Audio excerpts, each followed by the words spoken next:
Bonjour, morning brief du 27 mai 2021. Alors la bourse de Casa a terminé encore sur une note positive avec Amazi, donc qui a progressé de 0,19%, portant ses gains annuels à 7,35% depuis le début de l'année, depuis le 1er janvier 2021. Volume d'échange à plus de 100 millions de dirhams, à plus de 165 millions de dirhams sur le marché central, ou HPS qui a annoncé ses résultats en 2021, euh, fait l'objet d'un volume d'échange de plus de 41 millions de dirhams. Snap s'est échangé à plus de 16 millions de dirhams et Doha qui a vu un volume d'échange de plus de 14 millions de dirhams. Pour ce qui est des principaux écarts de la journée, Microdata a ligne une progression de 3,99%, Doha affiche une hausse de 3,99%. Alliance avance également de 3,97%. Résidence d'Al-Sarada progresse de 3,96% pour clôturer un peu les valeurs immobilières. On a un Doha euh,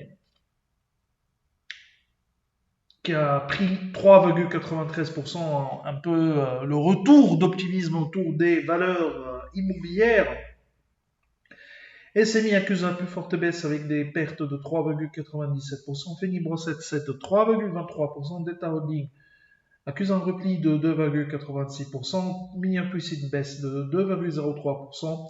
Et Promopharm qui dévisse de 1,90%. Alors, HPS annonce des revenus T1 2021 en progression de 12,4% à 171 millions. 8 millions, donc 171,8 millions de dirhams. À périmètre constant de croissance serait de 9,7%. Selon le communiqué du groupe, la solide performance de HPS résulte de la forte progression de l'activité processing, véritable relais de croissance.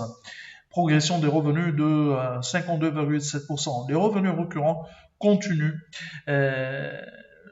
ou aligne une hausse de 14,2% à presque 110 millions de dirhams, soit une contribution de 64%. À signaler que les chiffres T1 2021 intègrent l'acquisition de la société IPRC.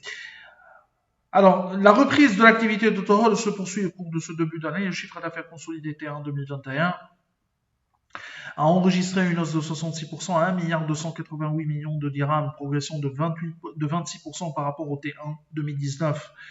La croissance du chiffre d'affaires est soutenue par la progression de 69% des volumes de vente, plus 39% par rapport au T1 2019. Le distributeur automobile annonce une part de marché VP, véhicules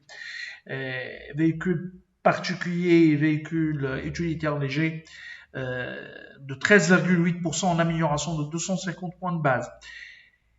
L'autre actualité concerne les chiffres T1 2021 du groupe Alliance, du groupe immobilier Alliance a dit, qui affiche une légère hausse de ses revenus de 0,4% à 432 millions de dirhams. Les activités marocaines ont affiché une hausse de 45% alors que le chiffre d'affaires provenant de l'Afrique a progressé de 19%. La production a atteint 472 unités au T1 2021 contre 660 unités au T1 2020. Selon le groupe, l'endettement net se monte à 2,350 milliards de dirhams. Des chiffres globalement en ligne avec les attentes. C'est tout ce qu'on a pour ce matin. Nous vous remercions pour votre attention et on vous donne rendez-vous pour demain matin. Au revoir, à demain.